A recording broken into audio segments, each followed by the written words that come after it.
Ubisoft's first release of The Crew did not go down well with fans at all. It lacked depth, its massive open world was bland and left much to be desired.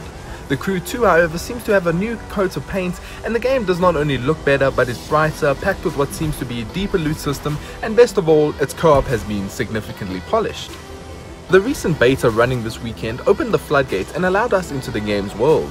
Set across a large open world that spans across the entire United States, The Crew 2 is definitely ambitious. It is more than just a racing game, as you can now fly through the air, get in a boat and speed across the lake, and race off-road and in the streets too.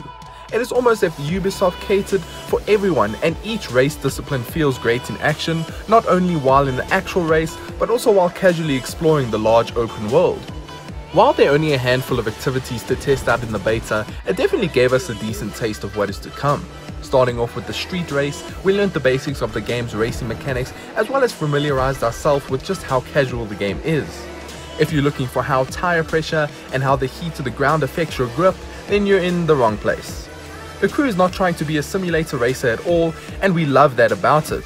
It is as simple as starting a race and putting the foot on the pedal, and it pays tribute to the classical Need for Speed days before things got way too complicated in the racing genre. Sure, there's a performance menu in your garage, but it is just restricted to 7 different categories. After each race, you earn loot drops that range across these different menus, and you can head back to your garage to equip them.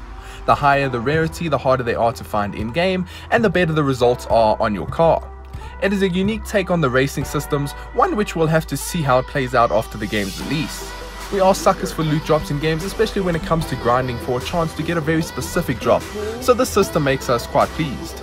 We then additionally have the ability to equip mods onto our cars that tweak the appearance of the car itself. Spoilers, mags, and other vanity items will add a decent grind to the game as you hunt down that specific skin or window tints. The Crew 2 spans across 4 different race types with various disciplines to experience. The beta gave us a taste of a few of them, while the main game will definitely give us a chunk of it all. Flying a plane, driving a boat off Hoover Dam, or racing through the Rocky Mountains in a Mercedes-Benz X-Class, all these racing modes felt unique and had their own challenges to face. Street racing is tight as you race through small streets, avoid traffic and people crossing the road. Flying a plane is tricky as you try and pull off stunts and not hit walls. Boat racing seems easy at a glance, but waves and other races and the choice to take a ramp or not might determine if you make it into first place or lose completely. Lastly, we have the off-road racing, which is on a much grander scale of things. Large open mountains and canyons to race through as you dodge trees, race up rocky hills and ramp off cliffs. The Crew 2 allows you to change between 3 vehicles at any time while exploring the game. Swapping is super fast and makes the open world a breeze to explore.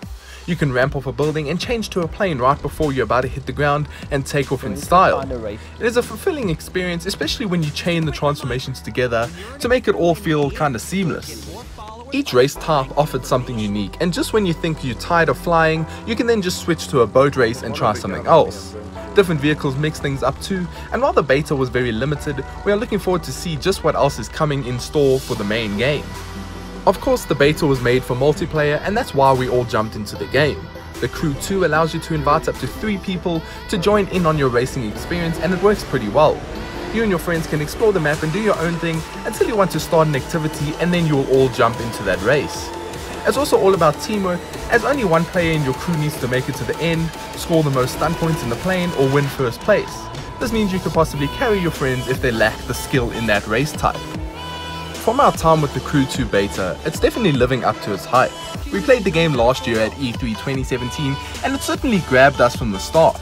We hope the main game packs everything we want and includes large rosters of vehicles, lots of unique races to complete, and of course a great co-op experience that we can all just sit back and enjoy with our friends. So far the beta looks promising, and now we wait patiently until the 29th of June for the final release.